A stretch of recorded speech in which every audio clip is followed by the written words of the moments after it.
Pinagpalang gabi po sa ating lahat, mga minamahal kong kapatid sa ating dakilang Diyos na buhay.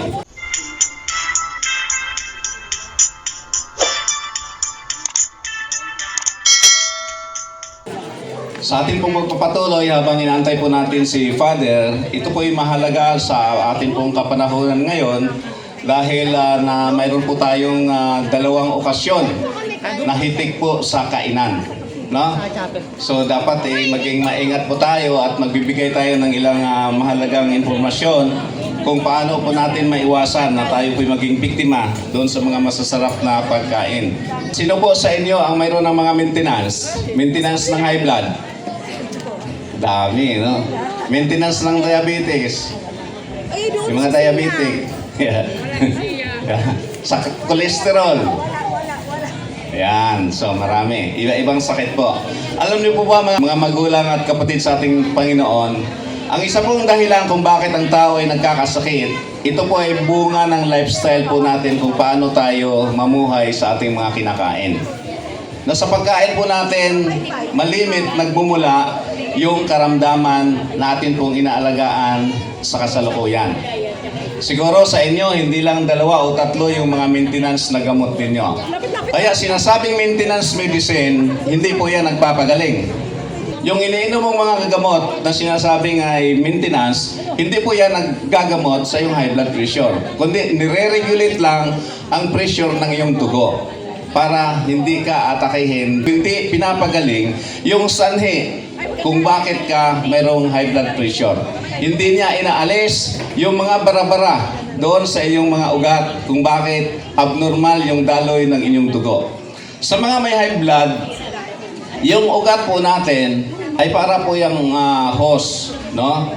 Pag napuno po yan ng bara, dahil po sa mga cholesterol o iba pa mga bagay na dumidikit na po diyan sa wall po ng ating mga arteries, kumikipot po yung ating daluyan ng hangin at dugo. At dahil po diyan, tumataas po yung presyon ng dugo sapagkat abnormal na po yung daloy. At pag hindi ina-address yan, mas sobrahan ng pagod yung ating puso, kaya marami inaatake sa puso. Ang gamot na tinatawag na maintenance medicine ay paluluwagin lang o gawing flexible po yung ugat natin para pag bumilis o lumakas po yung pressure ay lulubo lang siya na parang normal lang yung daloy ng ating dugo.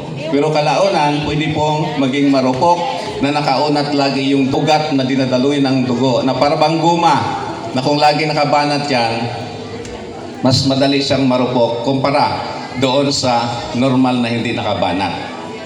So, ang sanhi po dyan, yun pong tinatawag natin mga cholesterol, labis na bad cholesterol. Dalawa po yung cholesterol na ini-intake po natin, good cholesterol at saka bad cholesterol. Yung bad cholesterol, ito po ay nangmumula doon sa mga kinakain, sa mga karne ng hayop. Particular na po yung taba nito. Sapagkat yung taba ng hayop ay hindi po yan nalulusaw sa loob ng ating katawan. Yan po ay namumuo, lalo na kung pagkatapos natin kumain o habang kumakain, humihigop ng masarap na bulalo, ng nilaga o whatever na mamantika, sinasabayan mo pa ng inom ng malamig. Kaagad po yan maninigas. Kaya kung mapapansin po ninyo, mostly sa mga kapatid natin mga Chinese, mahilig po sila sa maligamgam o mainit na tubig pag sila po'y kumakain. Hindi yung malamig na tubig ang kalang iniinom. Dahil nga po, yung bad cholesterol ay maaring mamuo doon sa ating mga ugat, sanhi na ang tao ay magkaroon ng problema sa kanyang blood pressure. Mayroon pong maintenance medicine na 2 beses iniinom sa loob ng isang araw at mayroon naman 1 beses lang sa isang araw. Ang pinakamahalaga po dyan, kung kayo po ang magtatakda, anong oras po dapat kayo uminom? Kung kayo ay inom tuwing alas 7 ng umaga o alas 8, ganong oras lagi ang pag-inom ninyo araw-araw. Kasi kung once a day na ang intake ninyo yan, kung alas 8 halimbawa, ibig sabihin 24 hours regulated po yung daloy ng dugo ninyo. Pag lumagpas po ng 24 oras yan, ibig sabihin, nawawala na po ng protection yung inyong mga ugat para maging flexible. Hindi po tama na kung kailan lang ninyo maalaala ang pag-inom ng maintenance medicine ay doon lang kayo iinom. Dahil pwede kayong masingitan, dagdag ng sitwasyon, ay pwede pong ikapahamak. Kaya tandaan po natin, regular sa oras kung ano po yung itinakda ninyo sa inyong sarili. Pangalawa, yung ugali po natin sa pagising sa ating pong mga hinigaan. Alam ko po, marami sa inyo nakaranas nito na yung sinasabing nagugulat, bigla kang babangon at ang naranasan mo nahihilo ka. Dahil nga sa walang aksyon yung iyong katawan at bigla kang babangon, tatayo, so nabibigla po yung sistema ng ating katawan. Isa pang mahalaga, yung pagtungo po natin sa CR. Mataas na porsyento sa mga inaatake ay doon po sa CR ito nagaganap. Dahil po sa maling pagbasa po ng ating katawan. Dapat ang pagbasa ng katawan natin tinatawag pong gradual o paunti-unti. Nagmula doon sa baba sa ating paa, papunta sa taas. Huwag po kayong magbuhos ng diretso sa ulo pababa. Kasi pwedeng tumaas po yung pressure ng inyong dugo at pwede kayong atakehin. Hayaan nyo muna na ang inyong katawan ay makakop doon sa sitwasyon. Unti-unting basahin nyo muna papunta sa taas. At isang mahalaga, bago kayo tumungo doon sa CR para maligo, kayo po ay uminom muna ng isang basong tubig para man-neutralize po yung temperatura ng inyong katawan. Hanggat maaari, maligamgam. Tungo na kayo sa CR at pagbabasa naman, gaya na sinabi ko, gradual po. No? Then, isa pang delikado, pag nasa CR nagbibihis, yung pagsuot po natin ng ating pong underwear na nasa CR, pag hindi nag-shoot agad yung ating paa, dahilan po yan para ma-outbalance yung tao. Delikado po.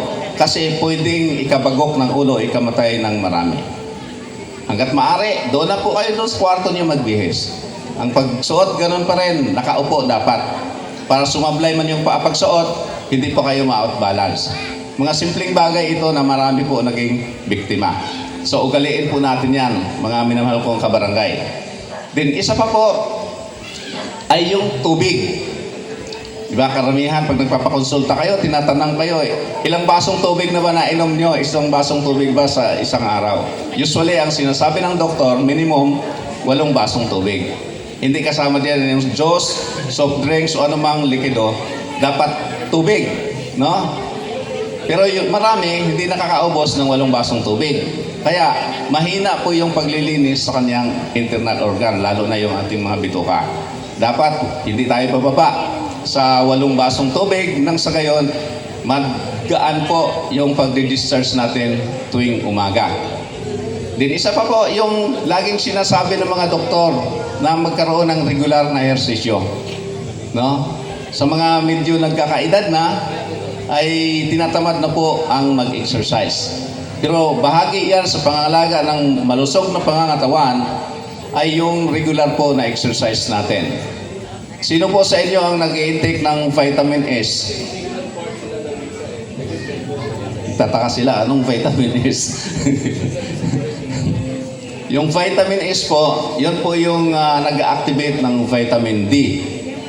At yan po ay makukuha sa sinag ng araw. Kaya dapat po, tuwing umaga, hanggat maaari, kahit 30 minutes, nagpapaaraw po kayo para ma-activate po yung vitamin D sa ating katawan. At yung sunlight lang po yung pwedeng mag-activate niyan. Mayroon pa kayong nasundan mga kapatid? Okay, yan. Ganito po ang sinasabi ng Biblia. Kung bakit yung tao ay nagkaroon ng maraming problema sa pangkalusugan kasi hindi po natin nasunod at maaring hindi talaga natin alam. Dahil baka hindi tayo nagbasa ng Biblia o kaya ay bihira po itong iaral. Ang sabi po ng aklat ng Genesis, chapter 1, verses 29 to 30, ito po yung sinasabi patungkol po sa pagkain. Talatang 29, ibinigay ko rin sa inyo ang lahat ng uri ng halamang nagkakabinhi at mga bungang kahoy bilang pagkain ninyo. So yung primary palang pagkain ng tao ay hindi po yung karne. No, bagamat ibinigay ng karne sapagkat yan po ang source din ng protina, subalit maraming tao hindi na kumakain ng gulay. Hindi na kumakain ng prutas, karne na lang ng karne. Kaya hindi po tayo magtataka na pagdating ng panahon, mayroong iba bata pa may maintenance na ng high blood. No? Ang sabi ng Biblia, halamang nagkakabinhi at mga bungang kahoy bilang pagkain ninyo. Sa talatang 30, ang lahat ng halamang luntian ay ibinigay ko naman sa lahat ng hayop sa ibabaw ng lupa at sa lahat ng mga ibon, at ito nga ang nangyayari. So mayroong sariling pagkain ng tao at mayroon ding pagkain ng mga hayop. Pero pansinin po ninyo ngayon, marami ng pagkain ng hayop na hindi naman talaga galing doon sa mga bagay na sinasabi ng Biblia. Lahat po, bawat isa sa atin ay may provided na po na pagkain ng Panginoon. Kung balikan po natin yung account ng creation, makikita po natin kung gaano tayo kamahal ng Diyos. Bago pa likhain ng Diyos ang tao, siyempre alam ng Diyos kung anong pangailangan ng tao. Lahat po ay Kanya munang nilikha. Kailangan natin ng hangin, bumuo siya ng hangin. Kailangan natin ng tubig, bumuo siya ng tubig. Kailangan natin ng lupa, nagkaroon siya ng lupa. Kailangan natin ng mga pagkain totoo. Yun po yung sinasabi ko kanina sa aklat ng Genesis 1:29. Yun na po yung basic na pagkain na supposed to be. Yun po yung dadamihan natin ng pagkain. Lahat ng kailangan ng tao ay nilikha na ng Diyos sa loob ng 5 araw. At sa pang-anim na araw, ito po yung panahon para likhain ang tao. So makikita po natin, inuuna muna ng Panginoon ang pangailangan ng tao bago niya likhain ang tao. At nilagay niya ito sa gitna ng halamanan para mamuhay sila sa paraiso. Dahil lang po sa katigasan ng ulo ng tao, madaling matukso. Yan po ang dahilan kung bakit sila ay nahulog sa kasalanan. At yung kasalanan na yan, nagbubunga ng kahirapan hanggang sa ating mga henerasyon at sa henerasyon pang darating. Subalit, sagana ang habag ng Panginoon, ang kanyang pag-ibig na hindi po natin matatawaran, patuloy siyang gumagawa ng paraan para tayo ay muling maibalik sa kanyang pagkalinga. At ito nga po yung ating pinaghandaan, ang pagdiriwang ng pagsilang ng ating Panginoong Jesucristo, ang ating tagapagligtas. So, makikita po natin na ang Diyos ay hindi nagpapabala. Lagi po siyang mayroong naunang mga aral na ibinigay sa atin para tayo ay magbantay. Para sundan po natin kung ano yung kanyang kalooban. Mayroon pa pong isang matatagpuan natin sa aklat po ng Ezekiel 47. Ito po yung sinasabi. Sa magkabilang pangpang ng ilog ay tutubo ang sari-saring punong kahoy na pagkain ang bunga.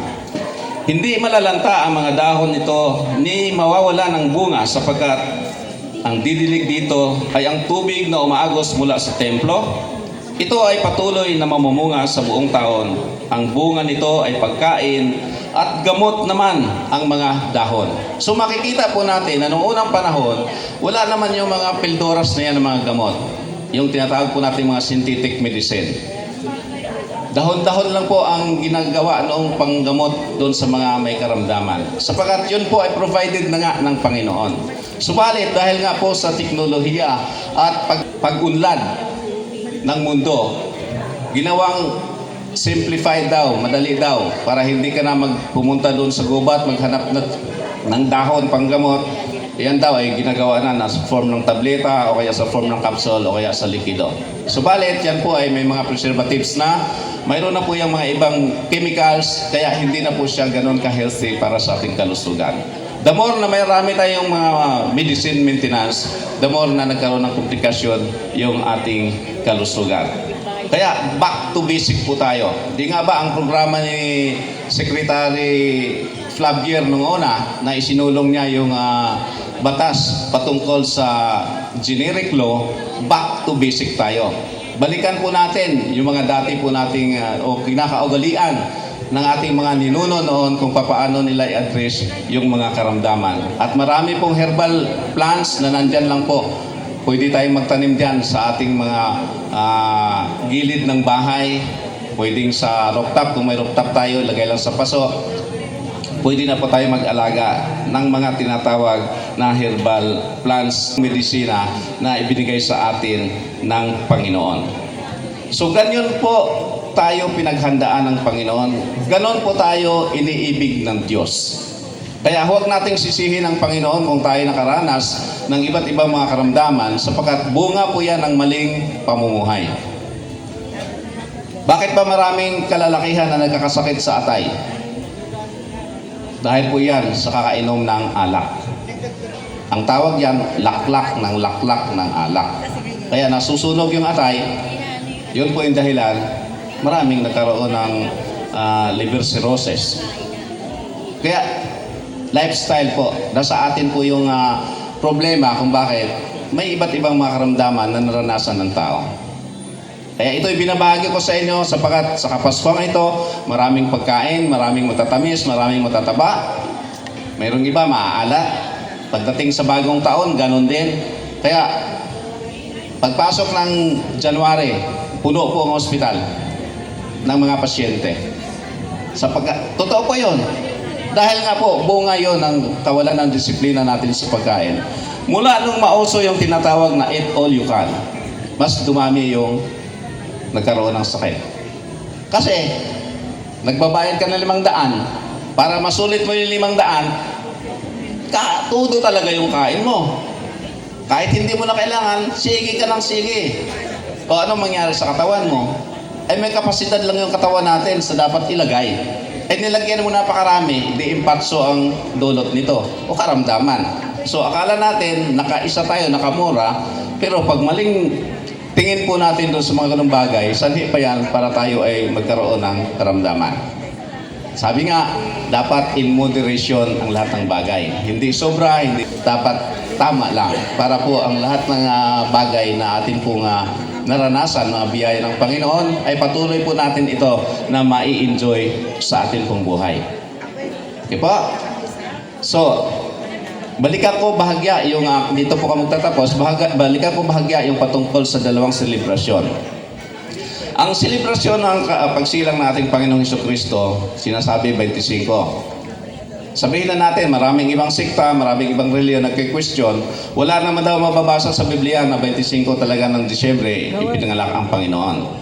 Hindi po tayo nagdiriwang ng kapanganakan ng ating Panginoon dahil doon sa pitsa na 25. Kahit anong araw pwede kang magdiwang ng Pasko. Sabi nga ng kanta, kahit araw-araw ay Pasko.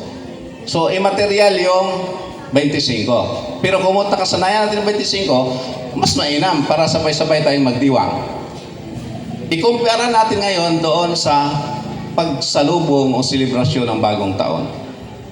Nakabatay lang po yan sa likha ng tao. Na ang karunungan na yan ay nagmumula sa Diyos. Ay bakit masyadong partikular tayo na maraming handa pagdating ng bagong taon? Ay nakatuon lang tayo dun sa dalawang pitsa na yun ng kalendaryo, 31 at saka 1. Sino ba gumawa ng kalendaryo? Yung dati, yung Julian calendar, napalitan po yan ng Gregorian calendar na ang may likha po nito ay si Pope Gregory XIII noong 1584. So mula noon, pangdaigdigang naging batayan na po yung kalendaryong ito. So ibig sabihin, araw po yung pinagtuunan ng pansin sa selebrasyon ng bagong taon. Subalit, nakakalungkot nga dahil mas less na pagpapahalaga yung pagsilang ng Panginoon, yung ating selebrasyon, kumpara doon sa pitsa na nilikha lang ng Diyos. Di ba? Kaya sinasabi ko, nilikha lang ng tao yan kasi karunungan nagmumula sa Diyos. Ibinigay kay Pope Gregory XIII, nagkaroon ng official na kalendaryo ang mundo at ito ay widely used po sa buong mundo. So, numero lang po. Numero lang. Pero maraming mga Kristiyano, maraming Katoliko na sa numero nakatuon yung kanyang selebrasyon. Hindi doon sa okasyon na dumating sa mundong ibabaw yung Diyos na nagkatawang tao para ang lahat ng sumasampalataya sa Kanya ay hindi mapahamak, bagkus magkaroon ng buhay na walang hanggan, ang kaligtasan. Palakpakan po natin ang Panginoon. Pasensya na po kayo para akong silang plaka, inuulit-ulit ko to. Kasi sabi nga, ang gamot po ng kalimot ay paalaala. Kaya medyo nangulit ako kasi maaaring ngayon lang ninyo narinig yung pagpapaliwanag tungkol sa comparison ng kahalagahan ng pagdiriwang ng dalawang okasyon na ito ng Disyembre at January. So sana nga po, sa panahong ito, ay unti-unting mabago po yung ating pananaw tungkol sa dalawang selebrasyon, maitama po natin. Hindi po doon sa mga kung ano-anong paingay pagdating ng bagong taon. Kung ano-anong grabing ingay sa paligid. No?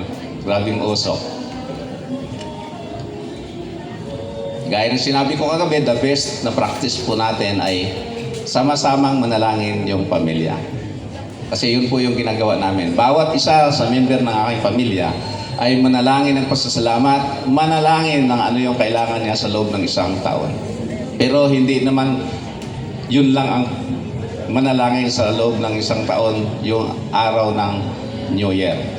Dahil sabi nga ng Panginoon, kailangan araw-araw nating hingin yung kailangan natin. Di ba sabi na, bigyan mo kami ngayon ng aming kakanin. Araw-araw, hindi isang linggo, isang buwan, isang taon. Araw-araw, para lagi tayong regular na mayroong ugnayan sa ating Diyos na buhay. So nawa mga kapatid, yung maiksing aking ibinabahagi sa inyo ay napupulutan ng aral para po sa higit po nating maranasan tuloy-tuloy yung mga pagpapala o biyaya na ipinagkaloob sa atin ng Panginoon. O dakilang Diyos amang mapagpala, Diyos na makapangyarihan sa lahat, na may likha ng langit at lupa, Ikaw ang may akda ng aming buhay. Sa iyo nagmumula ang lahat ng aming kinabubuhay. Salamat sa aming mga mahal sa buhay. Salamat Panginoon sa lahat ng biyaya na aming tinatamasa mula kanina umaga hanggang sa mga sandaling ito. Diyos ka na dapat maparangalan, maluwalhati, at Ikaw ay laging may taas sa aming buhay. Kaya naman, dalangin po namin na kami iyong ibaba, itago sa banal mong likuran, upang sa lahat ng panahon, sa lahat ng dako, kayo ang makita, kayo ang may taas sa aming mga buhay sa iba't ibang gampanin namin.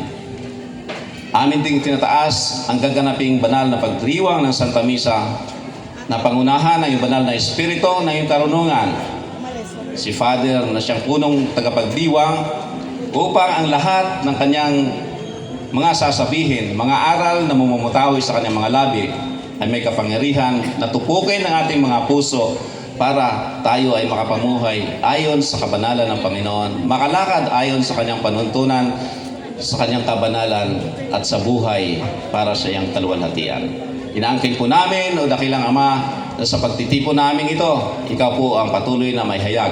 Ikaw ang maluwalhati. At inaangkin namin ang katagumpayan ng pagtitipong ito para lamang sa iyong kapurihan at kaluwalhatian. Ang lahat ng ito, Ama, ay aming samu at dalangin, at ibinabalik namin sa iyo ang taus-pusong pasasalamat, papurit, pagsamba sa tanging pangalan ng anak na si Jesus na aming Panginoon, tagapagligtas, kasama mong naghahari, at sa tulong ng panalangin na mahal na Birheng Maria. Sa pangalan ng Ama, ng Anak, ng Espiritu Santo. Amen. Pinagpalang gabi po muli sa ating lahat. Purihin po natin ang Panginoon.